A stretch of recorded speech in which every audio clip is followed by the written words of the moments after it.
Hello student. In this video we are going to study human respiratory system of respiration and circulation topic. The respiratory system brings about inspiration, expiration and exchange of gases. So these are three important functions of respiratory system. What is inspiration?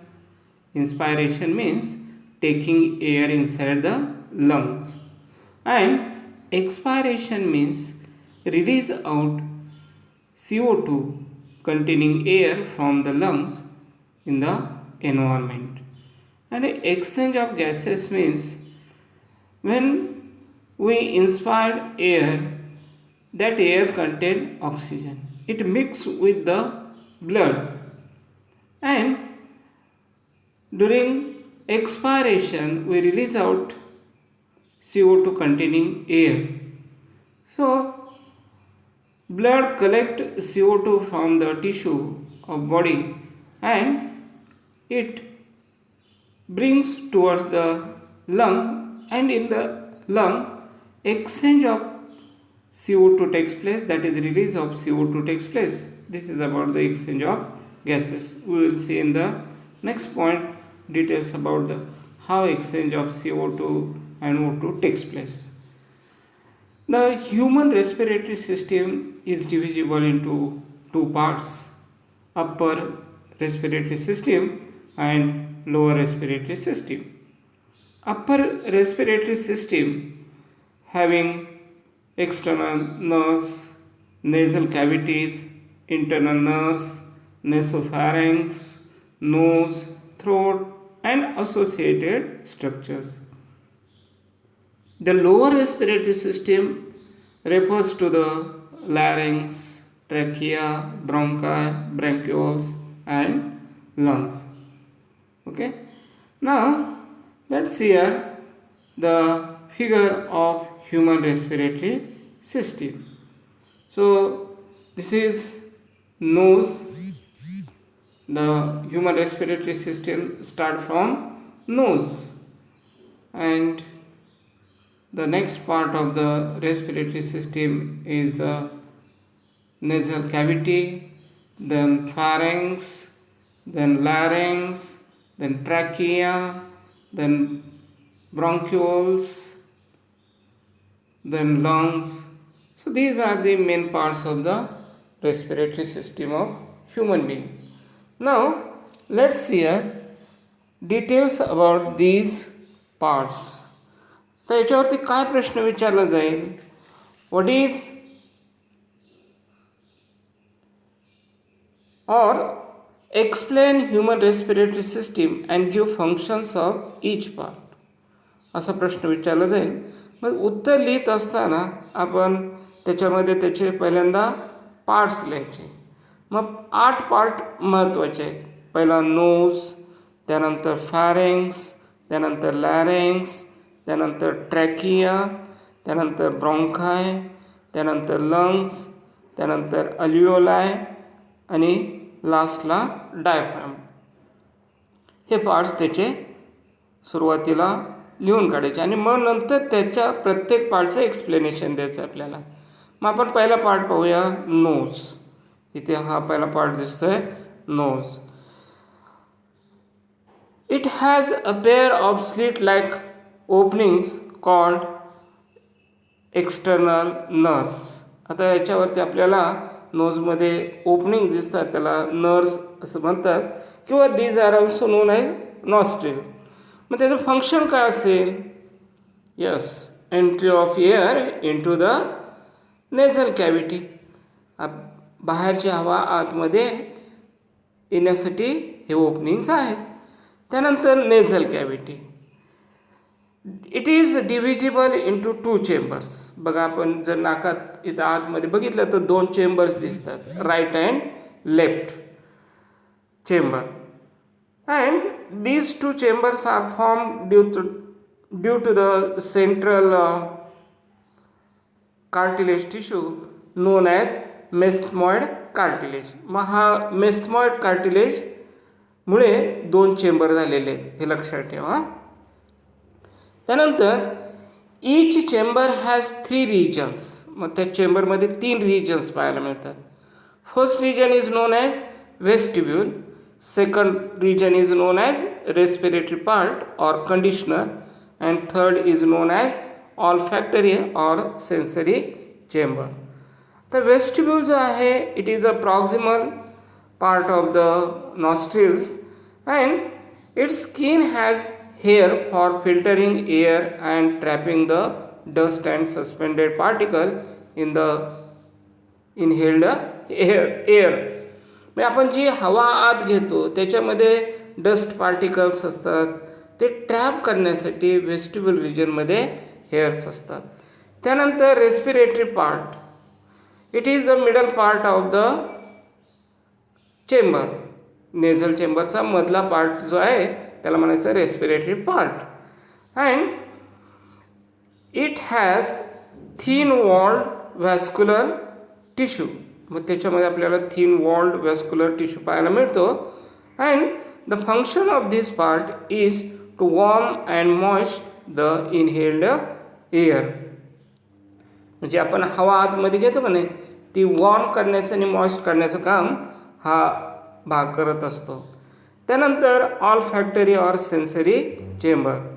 The uppermost part is lined by olfactory or epithelium for detection of smell. आता हा शेवटचा part आहे चेंबरचा, त्याच्यामध्ये जे nerves असते ती nerve ब्रेनकडे sensation घेऊन जाते आणि त्यामुळे वास आपल्या लक्षात येतो. त्यानंतर next part is the pharynx. Next part is pharynx. It is divisible into 3 parts. The nasopharynx, then oropharynx and laryngopharynx. असे 3 pharynxचे पार्ट आहेत. मग nasopharynx जो आहे, it is the uppermost part from the nasal chamber.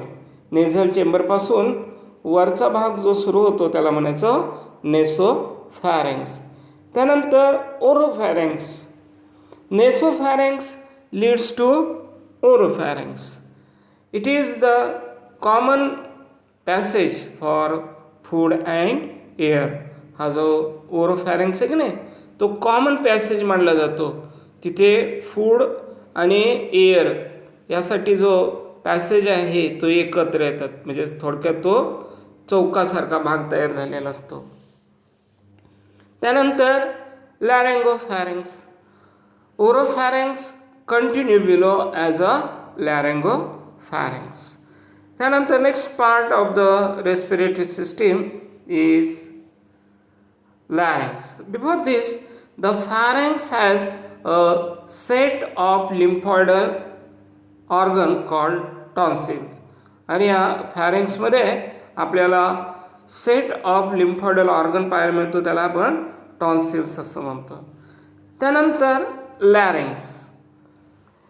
It is called voice box. आता हा आवाजाचा box असं त्याला मानलं जातं. It is the part of the respiratory tract which contain vocal cords for producing sound. मग या लॅरिंग्समध्ये व्होकल कॉर्ड्स असतात आणि तिथे आवाज तयार होत असतो. The larynx extends from the laryngopharynx and the hyoid bone to the trachea. या ठिकाणी हायर्ड बोनसुद्धा आपल्याला पाहायला मिळतं. It is a hollow tubular structure. मग लॅरिंग्स कसं आहे, हॉलो म्हणजे पोकळ आहे, ट्युब्युलर स्ट्रक्चर ट्यूबसारखं स्ट्रक्चर आहे. Its wall is made up of cartilage plate held by membrane and muscles. मग त्याचा जो वॉल आहे ना तो कशाने बनलेला आहे, कार्टिलेज प्लेटनी बनलेला आहे. कार्टिलेज हा टिश्यू बोनपेक्षा सॉफ्ट असतो आणि मसलपेक्षा जरा हार्ड असतो. Held by membrane and muscles. Internally it is lined by a pair of folds of elastic vocal cord. आतल्या बाजूला आपल्याला एक पेअर पाहायला मिळते of folds of elastic cord. Elastic कॉर्डची एक पेअर पाहायला मिळते, त्याला म्हणायचं true vocal cords. Voice is produced by passage of air between the vocal cord and modulations created by tongue, teeth, lip and nasal cavity. The larynx open into laryngopharynx through a slit-like opening called glottis. आता हे लॅरिंग्स जे आहे ते लॅरिंगोफॅरिंग्समध्ये open होतं through a slit like opening called glottis. तिथे एक opening असतं, त्या ओपनिंगला काय म्हणायचं? Glottis. This opening of the trachea or windpipe is guarded by a lip-like flap called epiglottis. मग हे जे ग्लॉटिस आहे ओपनिंग त्याच्यावरती एक लिप लाईक स्ट्रक्चर असतं, त्याला म्हणायचं इपिग्लॉटिस. मग याचं काम काय आहे? तर it prevents the entry of food into trachea. ट्रॅकियामध्ये फूड येऊ देत नाही इपिग्लॉटिस. आला तर बघा आपल्याला ठसका लागतो. देन ट्रॅकिया इट इज, हे लॅरिंगचं स्ट्रक्चर लक्षात ठेवायचं. इथं हायड बोन आहे, हा इपिग्लॉटिस वरचा भाग दिसतोय. त्यानंतर थायरोहायड मेम्ब्रेन इथे दिसते. त्यानंतर थायरॉइड कार्टिलेज इथे दिसते. लॅरेंजियल प्रोमायसेस दॅट इज ॲडम्स ॲपल इथे मध्ये भाग दिसतोय आणि ट्रॅकियल कार्टिलेज ह्याच्या भोवती आहे. त्यानंतर next point is trachea. It is a long tube 10 to 12 centimetre in length. Trachea म्हणजे काय आहे? एक लांब ट्यूब आहे. इथे पहा ट्रॅकिया आपण पाहूया फिगरमध्ये. इथे हा ट्रॅकियाचा भाग दिसतोय. ही जी ट्यूब दिसते ना, पहा हा ट्रॅकिया आहे. ट्रॅकिया कुठे आला त्याचा बाण पहा इथे. हा जो ट्रॅकिया आहे it is a long tube. काय आहे? ती एक लांब ट्यूब आहे.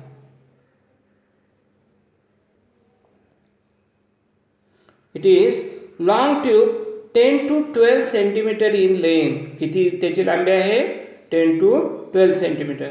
It runs through the neck in front of the oesophagus and extend into and up to the middle of the thoracic cavity. तर हा एसोफेगसच्या फ्रंट साईडला आहे. एसोफेगस म्हणजे डायजेस्टिव्ह सिस्टीमची ट्यूब आहे, तर त्याच्या फ्रंट साईडला आहे आणि कुठपर्यंत आलेला आहे? तर middle of the thoracic cavity. आपला छातीची जी कॅव्हिटी आहे त्याच्या मध्यापर्यंत हा ट्रॅकिया आलेला असतो. It is supported by C shaped 16 to 20 rings of cartilage आणि त्याच्या भोवती सी शेप्ड कार्टिलेज टिश्यूच्या रिंग पाहायला मिळतात.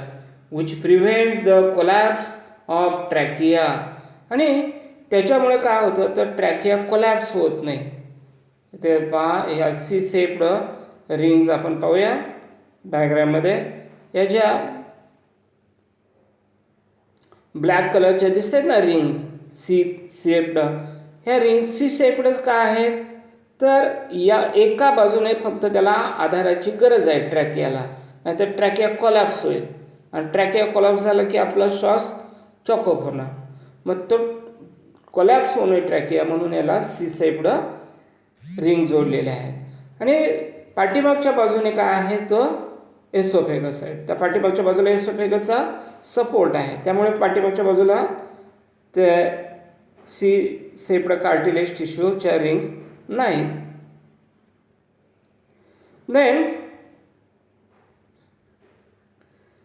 this C-shaped cartilage tissue prevents the collapse of the trachea. It is lined internally with ciliated pseudostratified epithelium. तर तो आतल्या बाजूने ट्रॅकिया जो आहे ना त्याच्यामध्ये इपिथेलियम मेम्ब्रेन असतं. And it is a it is pseudostratified. Pseudostratified म्हणजे मसल कशा असतात तसे त्या दिसतात पण त्या ट्रू नाहीत, म्हणून त्याला म्हणायचं सुडो स्ट्रॅटिफाईड. सुडो म्हणजे फॉल्स. आणि सिलेटेड इपिथेलियम असतं. सिलेटेड इपिथेलियम काय करतं तर it prevent the entry of dust particle. मग त्याच्यामध्ये सिलिया जे असतात ते हेअर लाईक आउट ग्रोथ असते. केसांसारखं आउटग्रोथ असते. त्याचबरोबर it also contain mucus gland, आणि त्या ठिकाणी आपल्याला म्युकस ग्लँडसुद्धा इंटरनली पाहायला मिळते. That trap the unwanted particles preventing their entry into the lungs. आणि हे काय करतात, अनवॉन्टेड पार्टिकल ट्रॅप करतात आणि ते prevent the entry of this particle into the lung. The next point is bronchi. The trachea divided into right and left primary bronchi as it reaches the middle of the thoracic cavity. मग तो trachea खाली आला, middle थोरॅसिकच्या middle रिजनला आला की त्याच्या दोन branches होतात, त्याला म्हणायचं ब्रॉन्काय. तो एक राईट साईडला जातो आणि एक लेफ्ट साईडला जातो. The bronchi are supported internally by C shaped incomplete rings of the cartilage. या ब्रॉन्कायला सुद्धा सी शेप्ड कार्टिलेजचा सपोर्ट असतो. The primary bronchi divided to form secondary and tertiary bronchi. आता हे प्रायमरी ब्रॉन्काय परत डिवाइड होते, रिडिवाइड होते, मग प्रायमरी टर्शरी ब्रॉन्काय तयार होत आहेत, which leads into terminal bronchioles ending into alveoli. मग ह्या अल्व्हिओलायपर्यंत अशा ब्रँचेस होत होत गेलेले असतात. त्यानंतर lung. These are main respiratory organs of the human. One pair of spongy and elastic lung are present in the thoracic cavity. एक जोडी असते, ती कशी असते, इलास्टिक आहे, स्पॉन्जी आहे. स्पॉन्जी म्हणजे स्पॉन्ज सारखे, इलास्टिक म्हणजे असे ताणणारे आहे. And they are present in the thoracic cavity. Each lung is enclosed and protected by double pleural membrane. आता या लंगच्या भोवती डबल प्लुरल मेम्ब्रेन असते. आउटर परायटल मेम्ब्रेन आणि इनर विसरल मेम्ब्रेन. आउटर मेम्ब्रेन जे आहे ते परायटल मेम्ब्रेन आहे, इनर जे मेम्ब्रेन आहे ते विसरल मेम्ब्रेन आहे, म्हणजे त्याच्यामध्ये वेसल सारखं स्ट्रक्चर असतं. Between the two pleura is a plural cavity. हे जे दोन मेम्ब्रेन आहे, परायटल मेम्ब्रेन आणि विसरल मेम्ब्रेन, त्याच्यामध्ये जी कॅव्हिटी असते त्याला म्हणायचं परायटल प्लुरल कॅव्हिटी, त्याला म्हणायचं प्लुरल कॅव्हिटी.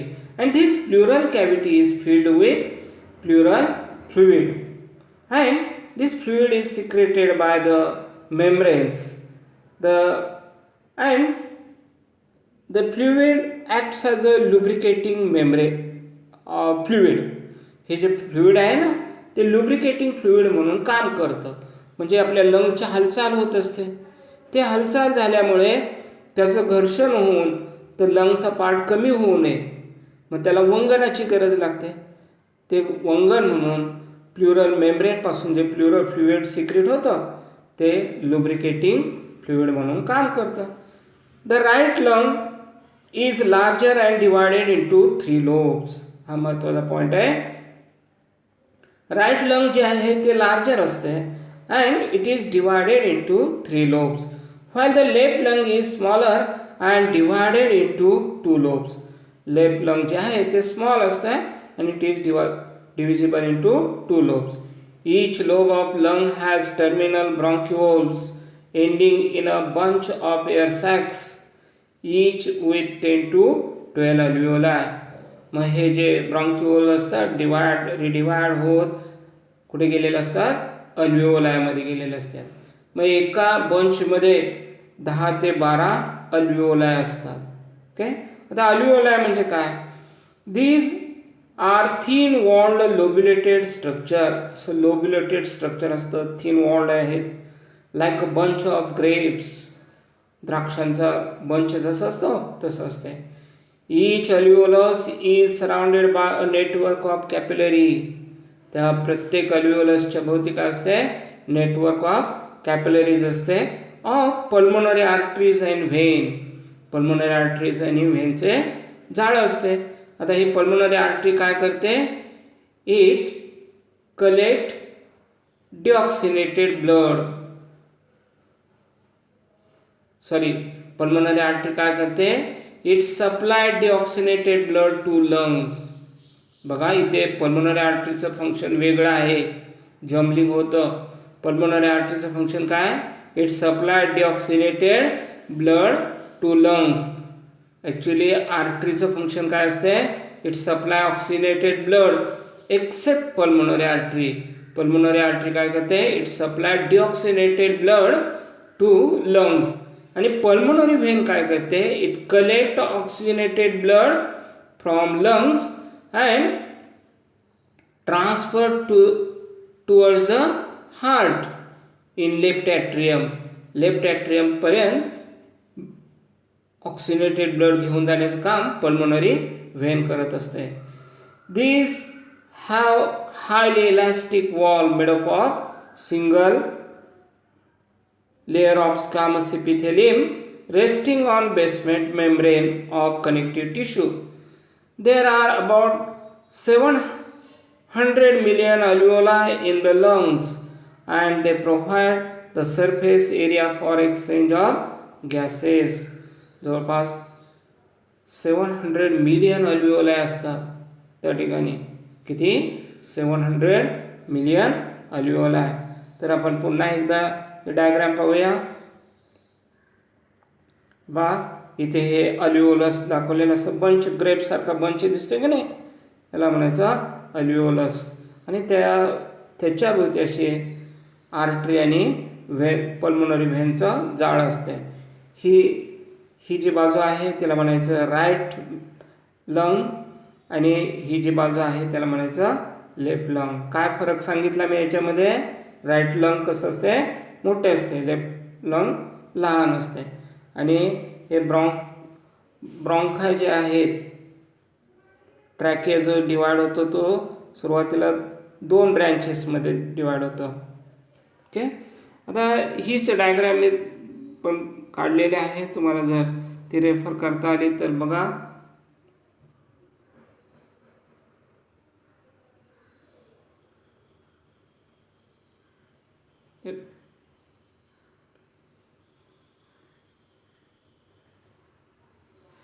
या ठिकाणी आपल्याला there is no enough space म्हणते ते. ठीक आहे. ओके. समजला हा भाग? तर जर काय शंका असतील तर नंतर मला विचारा. थँक्यू.